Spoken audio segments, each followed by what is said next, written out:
When I say this book is about a woman with an undiagnosed mental illness, if you've read books like My Year of Rest and Relaxation, you probably think of a slow-paced book with a focus on the tiny details, highlighting the differences between the main character and her sometimes toxic, sometimes empathetic, but still never able to fully understand friends. You wouldn't be wrong. This book is exactly like that, just with added spoonfuls of tenderness, childhood trauma, and not overly romanticized love. We begin the story with a party, Martha's party, her 40th birthday party to be exact. She's tired of life, she's tired of her husband, and she's tired of him not understanding her, and all of this reflects on how she acts, none of that pleasant hospitality. We then slowly go back in time to the beginning of the relationship and see how Martha's problems started. It's a tedious way to read, and you just want it all to be over, exactly how Martha feels, and that added sense of proximity really does make us empathize with her as a character more, and really sit in her shoes for a while. Yes, it's tedious, but it also accurately reflects what she herself is feeling. Martha is very self-destructive. She's hysterical, she overreacts to every little thing. Her friends and family really were trying to do their best, and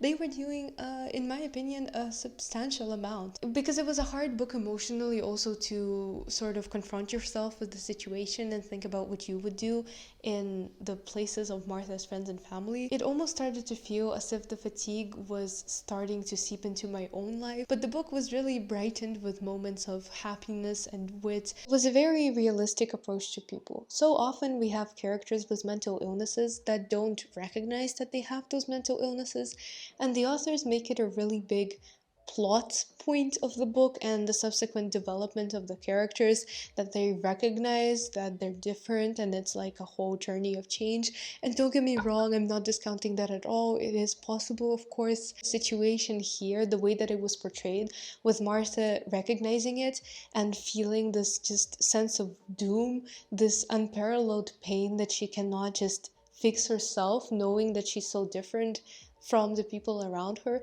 It felt very real and raw and emotional in a non-fictional way. I think it's also really important that the illness that she has is never named, because it ensures that we focus on the emotional sides of the situation rather than force our own opinions onto her and think of her differently because of what she has. I also loved the way the book took every trope and modified it slightly just to make it into something very novel and unique. So the childhood friends trope, the sisterhood bond, the perfect soulmate who'll be there no matter what, everything had a little tweak, and they just made it all the more special. It also made it easier to really manage to enjoy the book, even with the difficulty of the emotional parts of it. For example, I would think of this book as a Little Life Junior's Junior. So it wasn't as bad as it could have been, but it did touch on some traumatic themes. So if you need to check trigger warnings, then perhaps you should do that. And I also think that this book requires a very specific mindset to be in. I think I was in the perfect place when I picked up this book. Honestly, I needed Martha's journey, a very steady, a very unsettling, but a journey nonetheless. It felt like the book occasionally lost its enthrall and power as it progressed, in particular the bits where Martha really wanted a baby and a marriage, and she thought about it constantly and reflected on, for example, this part of babies and this part that I don't like, and marriages. And of course Martha is very volatile and it fits in with her personality, but I don't know, the way these scenes were written, it just felt like it didn't fit the atmosphere very well, but maybe it's just me. While Martha's relationship with her sister Ingrid was one of the high points of this book for me, especially their text, I felt like their sisterhood bond was developed really well, and Ingrid was a type of person that we knew well. She really was a contrast to Patrick. It feels weird saying this, but Patrick really was bland, and of course everyone is bland compared to Martha's like neuroticism and being high-strung. But honestly, what do we know about him? He's just a guy who pretty much agrees with everything his wife does, and he's a doctor, and that's all we know. He's the type of person that makes being a doctor his entire personality. Mistakes were made on both parts of the relationship, and he certainly has my respect for really sticking with his wife until the end. But nevertheless, I think there comes a time in your relationship where you balance it and you think to yourself, this is kind of toxic, and if I love this person, we should look for medical alternatives and we should talk it through and we should decide what we do. Use that doctor education. If that's one thing I agree with Martha on, he needs to start using his brain and his personality, which he made out of his career. One trope I really hate is bad communication, and miscommunication was everywhere. It made me want to scream at the characters so much, and some aspects of this were just really wrung out to the extreme. For example, I find it highly unrealistic that with all the medical help Martha was seeking, no one ever diagnosed her with the illness that she was having, and she, of course, lived in uncertainty, and I fully understand why this amplified her pain. I found it quite unrealistic and a big fault considering the other advantageous points of the book. And another problem, a massive problem, was the end journey.